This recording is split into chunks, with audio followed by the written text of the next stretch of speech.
Hi, my name is Alex Voss, and I'm a senior advisor with the Free Cities Foundation.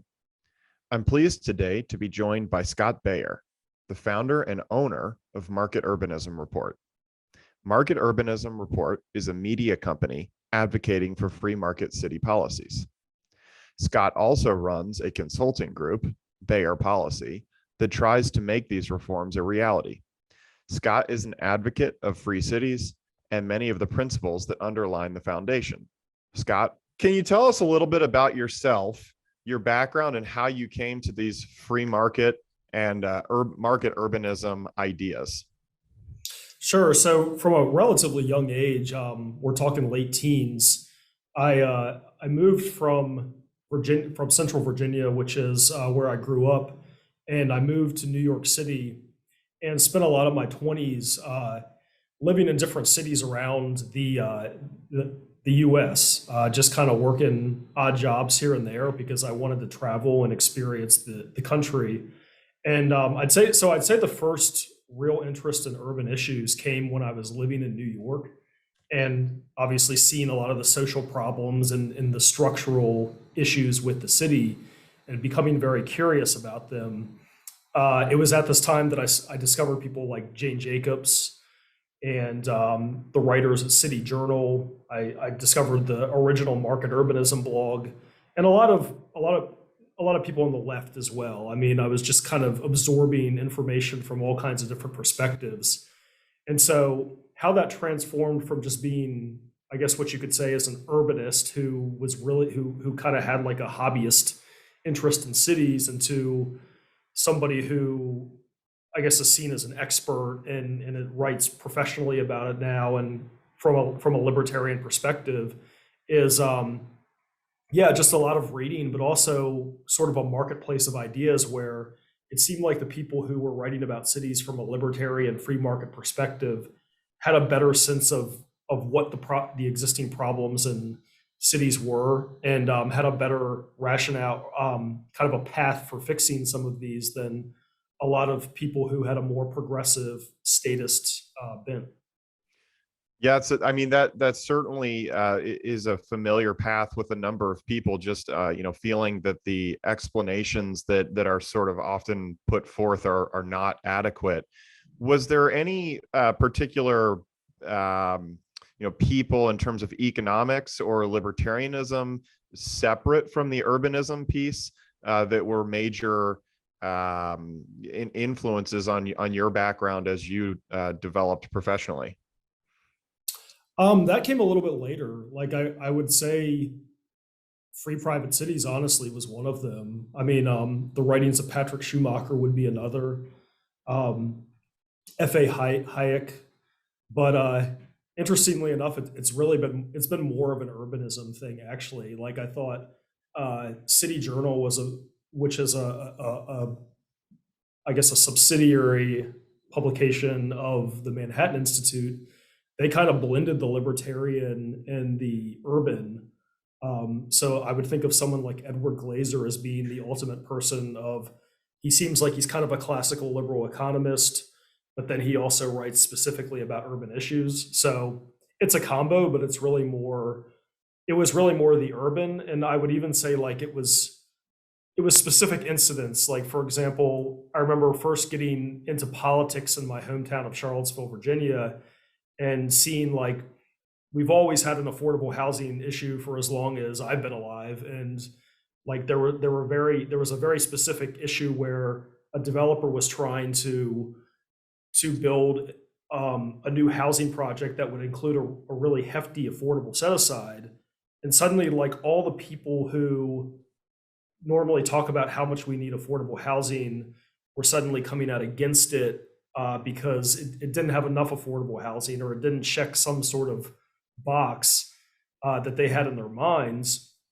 And these were people who were not libertarian and who were kind of like more of a progressive mindset. And that's when it became a kind of a chasm in my mind of, okay, so there's certain types of people who are saying, let the market work, let housing get built. And then there's a certain other end of the political aisle that says this in theory, but then comes out and goes against it.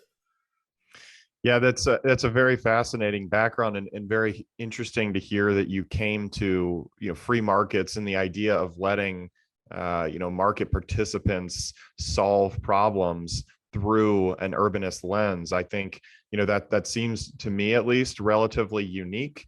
I think it's unfortunately something we're probably going to see here more in the future as, energy policies and logistics are, things that are going to inevitably have issues, and we're already seeing those issues, and we'll see if there are other people that follow in the same path that you did, and realize that really the issues are caused by many of the interventions into the market, and we'll see what the outcomes like that can be.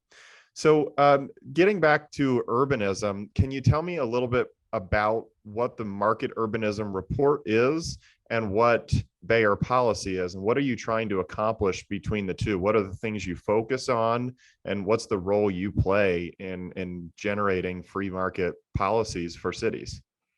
So yeah, let me start with Market Urbanism Report because that's further along. Buyer policy is a little bit nascent in comparison. Market Urbanism Report is really, I'd say it's a complement to an existing movement that existed before I really even got into these issues.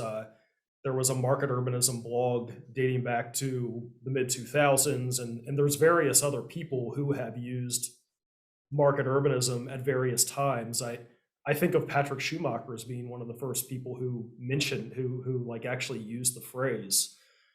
So Market Urbanism Report is designed to complement but also to grow the idea of market urbanism in the popular imagination. So kind of like just as new urbanism is a relatively mainstream idea, and there's multiple people who go under the new urbanist rubric, that's kind of what I want market urbanism to become. And so I started it in 2017. I'd say it's done relatively well. We've got about a 50,000 person social media following, very active Facebook group in particular. We have regular articles that we published from multiple contributors. And so there is a little movement there, and it's just it's just a matter of growing it more. And as far as what market urbanism is, I would say that it's a policy theory that advocates for free market cities. And so it's really rooted in the classical liberal tradition of small governments, a robust private sector, individual liberties, and how that mindset can apply to cities. So to be more specific, I would say that market urbanism there's really two fields of study within market urbanism. And I'd say the first one, which actually relates more to you, I believe, and your organization, would be the idea of market urbanism as a theory, asking how would cities function in like a truly libertarian, privatized, anarcho-capitalist context. And so the reason I call that a theory is because even though your firm is trying to expand this idea, and several other niche ones are as well, it's not exactly a common thing to have private cities that are founded on libertarian principles. And so it's kind of an abstraction. A vast majority of cities around the world are run by governments. They follow democratic or non-democratic public structures. They're statist, et cetera, et cetera. And so market urbanism is really asking this academic question about that. On the other hand, the second angle of market urbanism, which is really more what I've focused on so far, is market urbanism as a package of actual policies that you could instill into existing cities that would actually work politically. So that's not anarcho-capitalism. That's not abolish zoning. It's things like subtle reforms that kind of push in the libertarian direction. Everything from reforming zoning to ending parking minimums to privatizing mass transit to deregulating private bus networks, things that we see as being pragmatic and can improve city life in places like New York and San Francisco. Sure, sure. So it's really like giving breathing room to the market to allow it to play its role to the extent that we can, with certain politically feasible ideas, at least in the short run. Yeah, and that's been the focus for about 5 years now with Market Urbanism Report. And frankly, though, like I guess the trip that I'm about to take around the world, which I'm sure we'll get to later at some point in this interview, that's really more to see as much to see the theoretical side of market urbanism, because I know that private cities are being built by people who have these ideals, and it seems to be gaining more traction overseas than in the United States. And so, like, I want to see some of these communities and meet some of the people who are trying to do it. But yeah, it's kind of like 100 years from now, will this be a more developed concept or not? That's the open question. Sure. We'll get to the trip in just a minute. I'd like to talk just a little bit more about here in the U.S. Are there certain characteristics that you're looking for as you go around to cities or to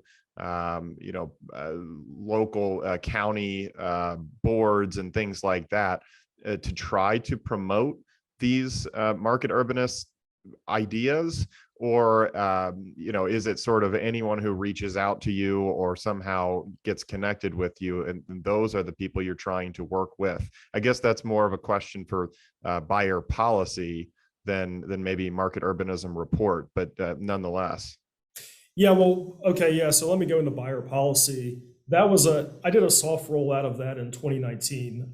It was something. Market Urbanism Report is somewhat of a full-time job, just because it involves a lot of journalism. We publish. I write 100 articles a year for different publications, and so I really think of myself as a journalist.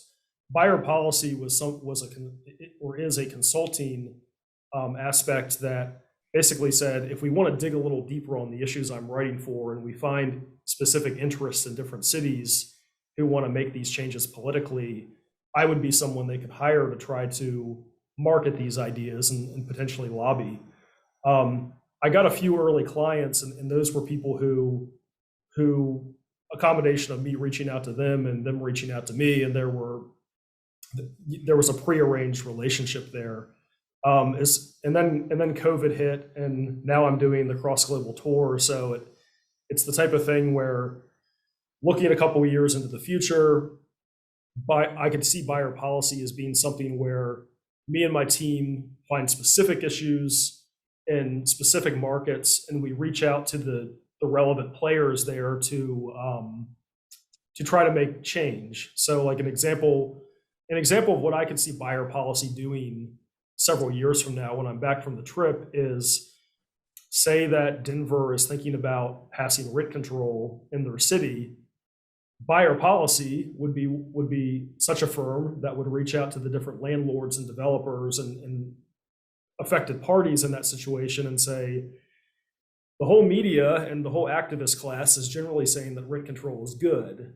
You need one person who does not believe that and wants to come into the city and educate people there on what the unintended consequences of having rent control would be.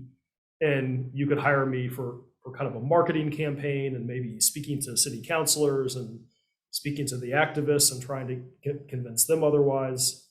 So that's kind of that's a thematic model of Beyer policy that I could envision happening, and it's not quite ready to do yet because of my other ventures. So Sure. I think that makes sense too, from at least a US perspective. It seems like towns and cities are the right level, obviously for your urbanism aspect, but also for influencing decision makers for relatively more market oriented solutions.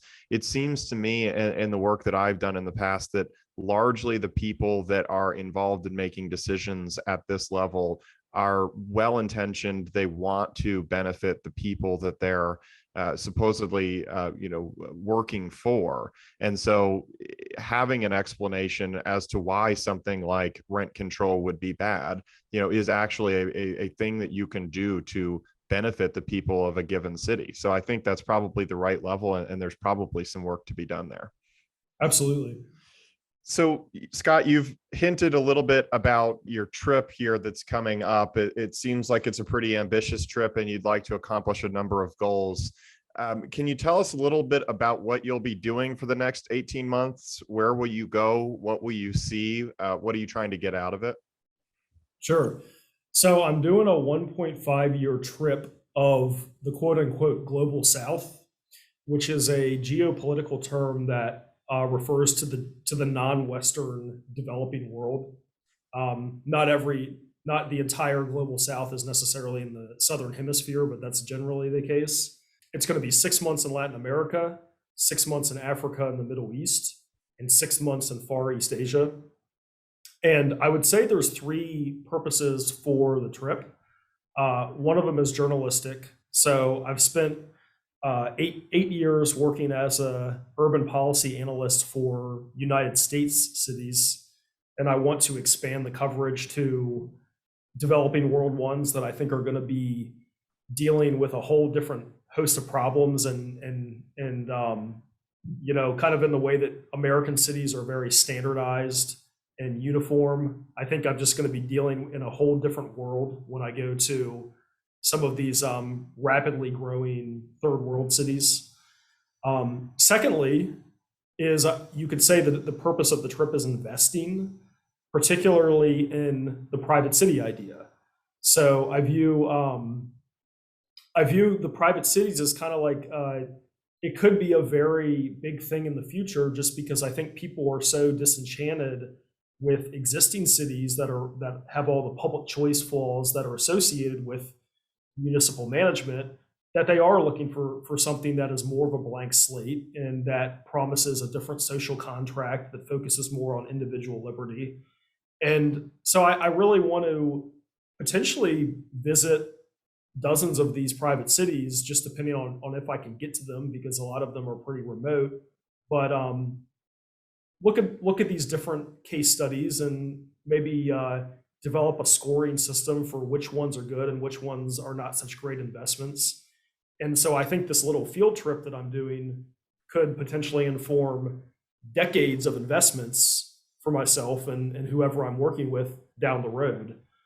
And then I think the third reason for wanting to do this trip is I just want to travel. Like it's, I work remotely anyway, so I can do it. And I view the global south as a really interesting and fast growing area of the world, and just kind of want to see the culture, meet the people, eat the food, listen to the music, and just learn about the world.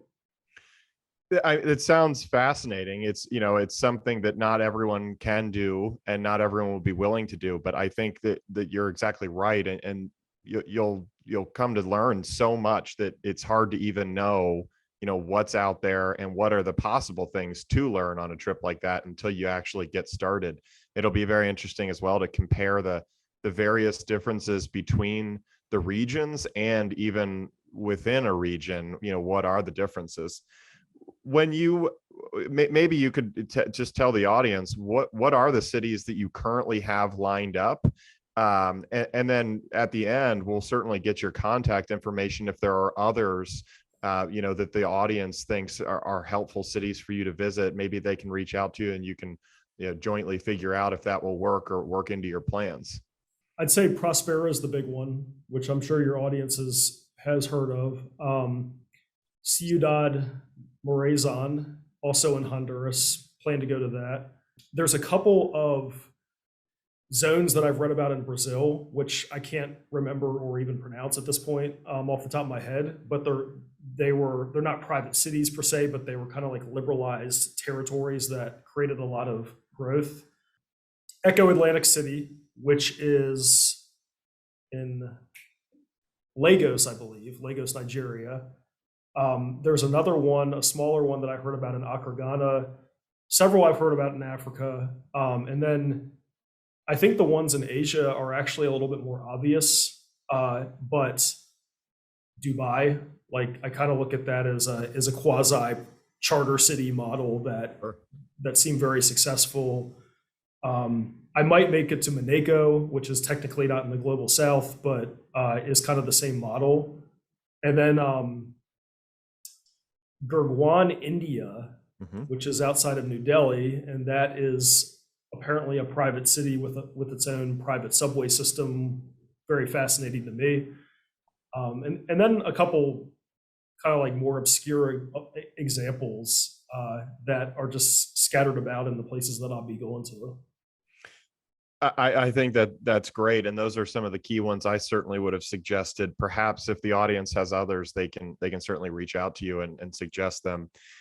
You talked a little bit about the idea of looking at this as sort of an investment opportunity and creating some sort of metric system on which to grade or rate these various cities or zones. Admittedly, some of them aren't private cities; they're more zones, and there's public governance. Obviously, some of the important ones are geopolitical risks, the support of the local, the local or the host nation. In terms of a physical, I guess, there are a number of aspects that I'd like you to talk about in terms of what you'd add into your metric system, but in particular related to market urbanism. What are you looking for? What do you think is the sort of foundations, either ideologically from the management team or the promoters of the project, or in the physical infrastructure that you think are important in that regard? Yeah, and I'm still working on the scoring system, and I'm sure it'll change as I travel and look at these places. But I mean, some of it actually is not political. Some of it is economic. So just in the way that I mean, I've already kind of done this with a lot of publicly traded companies in the United States when I'm trying to decide which ones to invest in. Like you look at the PE ratio and you look at the price to book and all that kind of stuff. So some of it would actually just be like economic and financial. If you're looking at land, do you think it will cash flow, like the price compared to the anticipated rents? And just as you would, if you're going through Richmond, Virginia, and you're looking at a bunch of different land parcels, you're trying to estimate what the rate of return will be and what the cash flow will be, and is it, given those things, is the existing parcel being sold at an attractive price? So some of it will be like that, but at the same time, I think because it's such an untested idea and some of these private cities are like multi-decade projects, I think those real estate metrics might not be applicable, but you do want to get a sense of like what is the demand for this area, what is the anticipated growth. So yeah, you've got the economic and the financial. I think another one is the legal. Like, is the contract, like who is going to run the legal system within the city, and how is the contract between the host nation and the city looking? Like, does it seem like a legally sound contract? Sure. So I mean, that would be one where I would be interested to see, for example, what the contract between Prospera and the Honduran government is. Like, what is the actual language?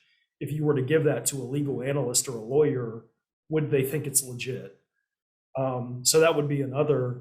And then I think more of it is another thing would be the logistics. So I was actually, interestingly enough, I was talking with somebody at a barbershop who visits Roatan, where Prospera is going to be Sure. built, and he was just talking about how, like, there's actually not, logistically it's kind of difficult. Like, there's not very cheap energy because apparently the water and energy challenges are substantial in Honduras. And as far as like access, they do have plane connections, but obviously it's an island, so you're thinking, is there boat access, and are there other options besides just the airplane? So yeah, some of it is logistical. So we got economic, financial, legal, logistical. Like, can goods and services be brought to this area, or is it too remote?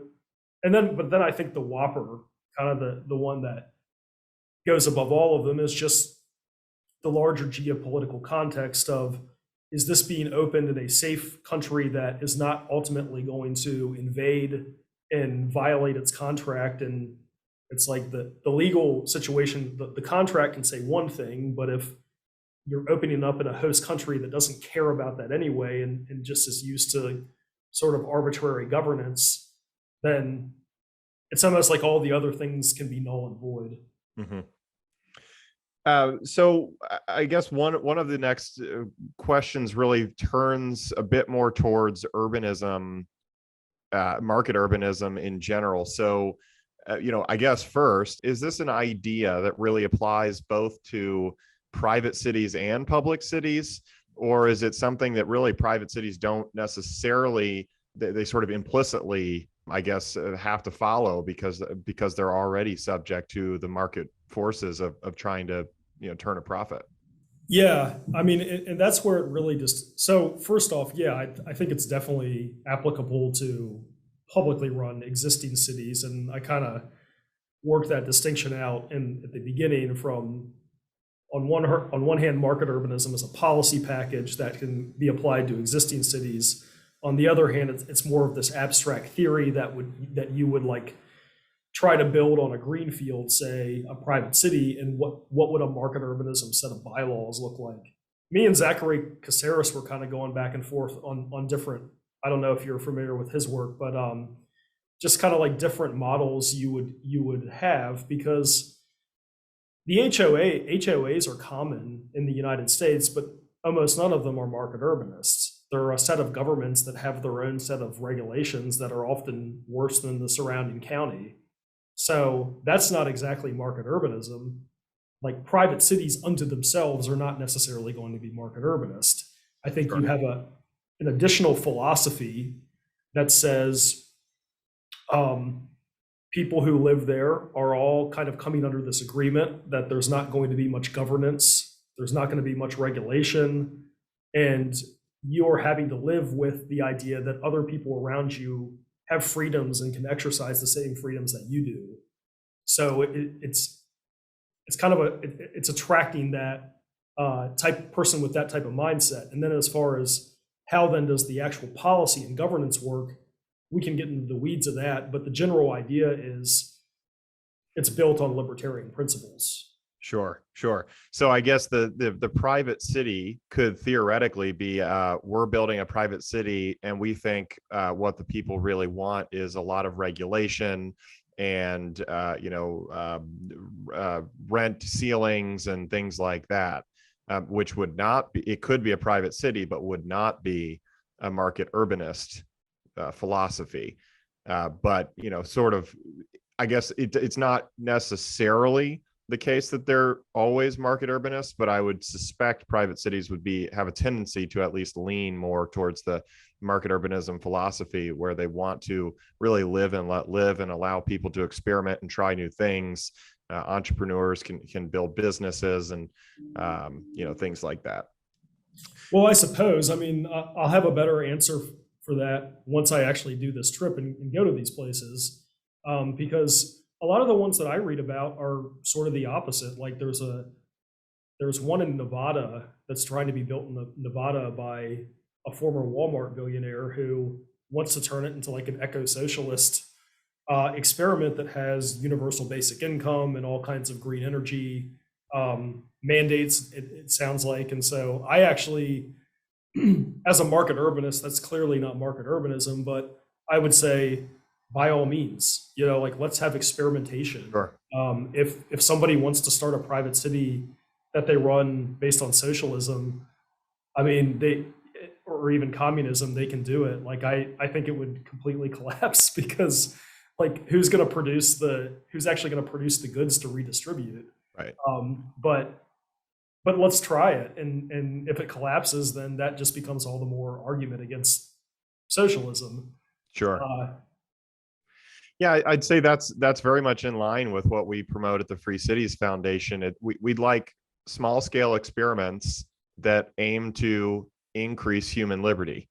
And if you think you can increase human liberty through whatever type of economic model or regulatory model, we support people having the right to experiment with that, and letting consumers, which are really the residents, have the option to move there, and if they like it, stay, and if they don't, leave. So I think that's certainly in line with what we like to promote. You talked Yeah, a little. I would just add one more thing. I think the idea of the market urbanist city is going to be a niche within the private city movement. Like that's just another type of thing, private city that you can try. And I would go so far as to say that like a lot of these private cities I visit, maybe not any of them will really embody market urbanism. And so I could come away saying, well, I have an idea for a private city that nobody else is trying, and that would be completely fine. Mhm. So you talked a little bit about this Nevada project, and I think it's a little bit out of the purview of the Free Cities Foundation, at least, given that it's largely not looking to change much in terms of the governance above the city. So from a county perspective, or the state of Nevada, or the federal government from the United States. That said, you talked a little bit about the HOA model and how that might be used or not used for the benefit of a market, from a market urbanist perspective. Could you talk more about how the HOA model works in the US and where you see the opportunities for some sort of private governance system and how that would fit in? So there are 375,000 HOAs in the US. They house 53% of owner occupied households in the country. Clearly a consumer preference. I'd say if you have money and options, you're probably going to be in an HOA. And then the question is, well, what is an HOA? Well, it's a combination. It's basically just a private government. Some HOAs are just buildings, like individual condo projects in a city. Some of them, like the most extreme version of an HOA would be the Woodlands in Texas, where it literally is a whole city. So, and then you have everything in between, like you've got small neighborhoods, usually in the suburbs, that are HOAs. I guess what I see is, yes, on one hand, you can say it's privatization because it's a privatized government. It's not exactly market urbanism, though, in a vast majority of cases, because what it usually is it's another layer of governance, private governance, that is usually layered on top of a city or county government and has an additional set of rules along with what you would already have to follow with state, federal, local. Sure. The most interesting HOA project that I've seen, I think really from a market urbanism or a free private city perspective, is I really like, in Texas, they have something called municipal utility districts. And that's basically people who want to form a community but don't want to go through the whole process of having a democratic governance. They will often form municipal utility districts so they assemble land, they form the district enables them to float bonds to build the infrastructure and everything. They have a private government, especially in those early years where it's just the investors will form a board of investors. The district will have an executive, kind of like a CEO, as you would have in a private company. And then with time, they form an HOA and they might have some sort of elected board to the HOA. So it comes to embody a democratic municipality in some respects, but then in other respects, it's also more privatized. Like you'll continue to have the non-elected CEO and sort of like the management team. And so in that respect, it more resembles a private company over a city. Is Texas the only state that you're aware of that has something like that? I know a lot of states have special hospital districts or utility districts. Is Texas is the only one that allows you to, especially incorporate and then have that sort of private governance model? Oh, no. There's special kind of districts, I'd say in all 50 states. Some of them embody privatization to lesser or greater degrees. I mean, I remember emailing one time a lady who oversees, somebody who worked for the Colorado state government who oversees these types of districts. And she wanted to be very clear that no, this is not privatization, because she thought it was, she just didn't want to get into politically charged terminology. And she knew she was talking to a journalist. But I would imagine if you looked at the structure of the utility districts in Colorado, it's probably pretty similar. Like Mhm. you might have to be, you're having to abide to the host county in some degrees. But the reason I bring up Texas is in Texas, they particularly have a hands-off approach to this in the sense that most of Texas is unincorporated. So you have a county government, county governments take up the whole state, Mhm. but county governments do not have a lot of power over communities that want to incorporate or form a district. So, for example, counties don't have zoning power. You want to talk about a market urbanism experiment, like Yep. you form a municipal utility district and you don't have zoning. And many a number of cities in Texas do not have zoning for that reason. Like they just incorporated, but they never passed the zoning code. I think that's fascinating, and the idea, you and I are particularly interested in the U.S. as Americans ourselves, but I think there's a significant demand for that in the U.S. It's sort of an interesting issue that we have to come to grips with the whole idea of private governance in sort of startup cities or private cities is, are you going to go to foreign lands that are far away from a lot of people? Maybe they're quite remote and have various other issues associated with them, and try to attract people there where you might actually be able to build, a real prosperity zone or something like that? Or do you try to do it, somewhat to a lesser degree, in the US or in Europe and things like that, where there's probably more demand? It's easier to attract people to move there because it's just simply not as unique or different, but at the same time there are challenges associated with the governments in those places as well. So it's a tricky issue, but I'm fascinated to hear what you've laid out for us here, and potentially there's room for some entrepreneurs to see if they can do something on that front. Yeah, it is. I mean, I think the real golden goose would be could we ever form an SEZ somewhere in the United States that is not subject to federal taxation? So if you I mean, if you have a community where what the top income tax rate in the United States is 37%. So, if you're a well-heeled person in the US and there was a little zone in Texas that was relative, even if it was relatively remote, that Mhm. you could move to and not have to pay that tax, but still be in the United States and trade with the United States and enjoy some of the security benefits of being here. I think a lot of people would take that offer, and it's the closer that SEZ could be to actual civilization, like to an existing metro or in an attractive area, the better off it would do.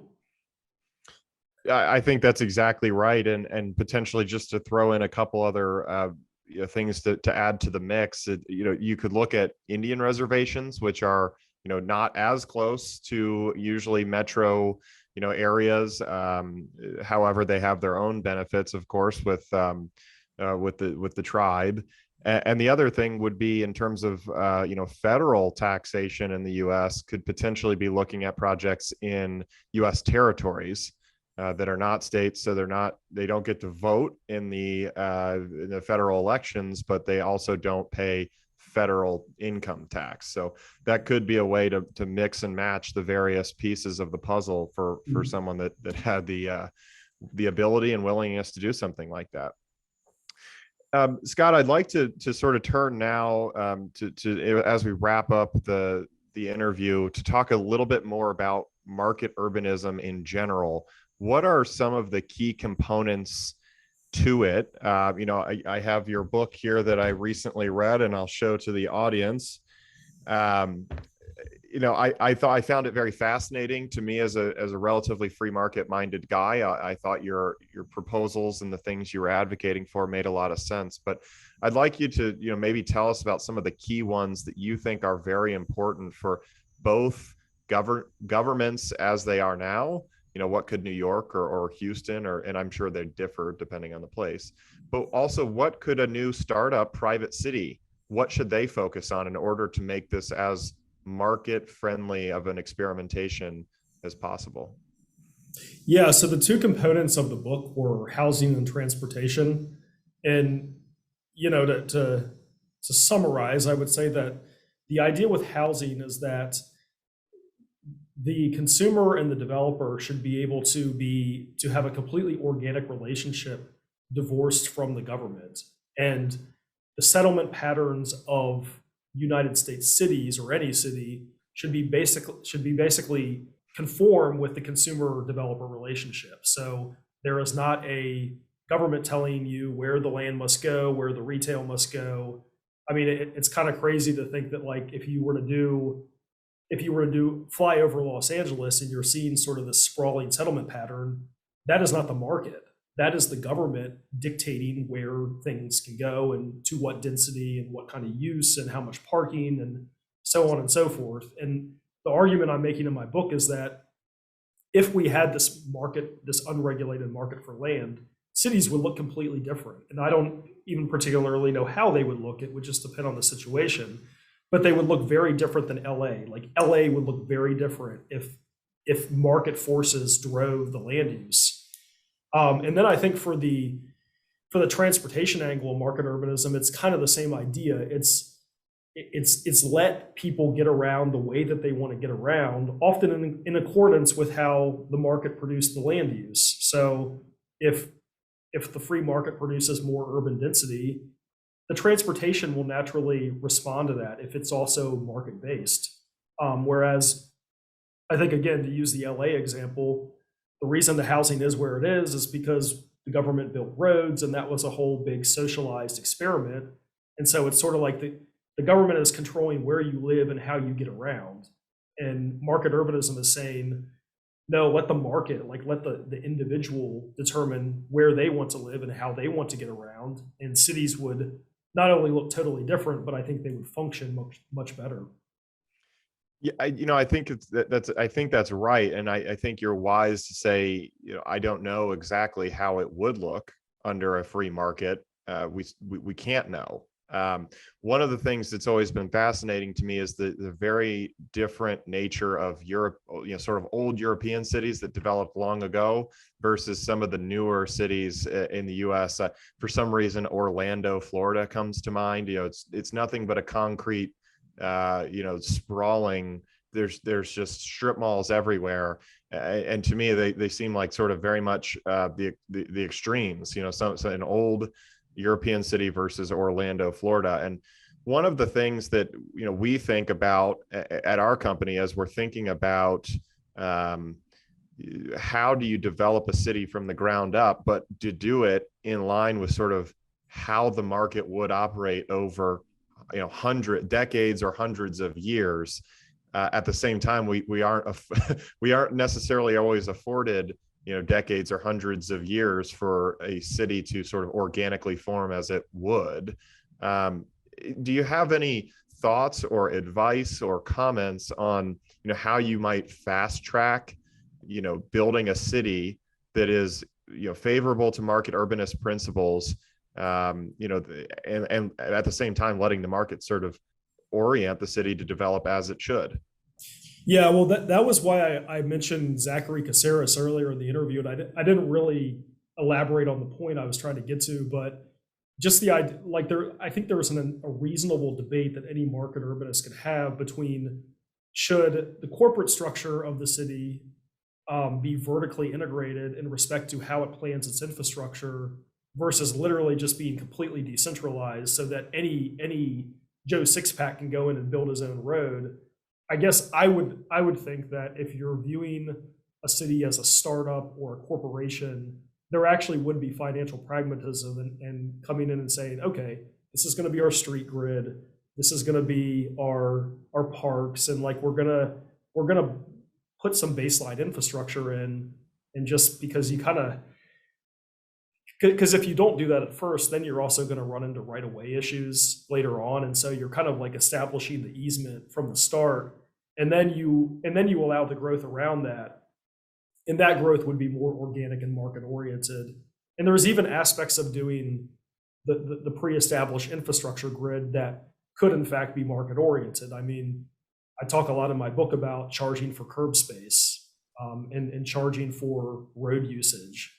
So it's like it's not as if the private city building company would be like operating on socialism here. It is providing a service, and it would be charging to pay it off. Yeah, it's. I mean, I think that's exactly right. And at the very least, a private governance provider. They're fallible. They can make mistakes. They will make mistakes, but they're at least incented strongly in an economic way to try to understand what is the value that they're providing to the customers, their residents, and so they'll try to find out those things. Another thing that's come to my mind is really doing this, the development of a startup city in a sort of a stepwise fashion. You build a certain amount, basic, the very basics of a grid, and then you sort of see where people are moving, how they're moving, what paths they use, what kind of things would be convenient to be in certain places. And you sort of just have to develop that over the course of time. You start to see what seems interesting to people, and it's really the role of the city promoter as entrepreneur to take that risk and to try to solve for the issues. Yeah, pivoting. Yeah, I think that's exactly right. Well, Scott, that's coming to the end of the questions that I really had for you. I'd like to turn over the time now to you to promote your organization and anything else that you'd like to. How can people get in touch with you or follow your work? Sure. So the name of the blog is marketurbanismreport.com. You'll go there and see all kinds of articles, kind of just going over the gamut of urban issues. I have a book called Market Urbanism: A Vision for Free Market Cities. And then I think if you want to really get involved with kind of like the broader market urbanism community, and also just follow my trip on a day-to-day basis, I think the best way to do that is to go to the Market Urbanism Report Facebook group, not the page, the group. So that is a distinction within Facebook. It's a nearly 11,000 person group, and many people post on it. It's kind of like an open posting climate, and a lot of comments, a lot of reactions, a lot of debating back and forth. Excellent. Well, we'll try to post the links right below the video, but thanks again for your time, Scott. Thank you, Alex.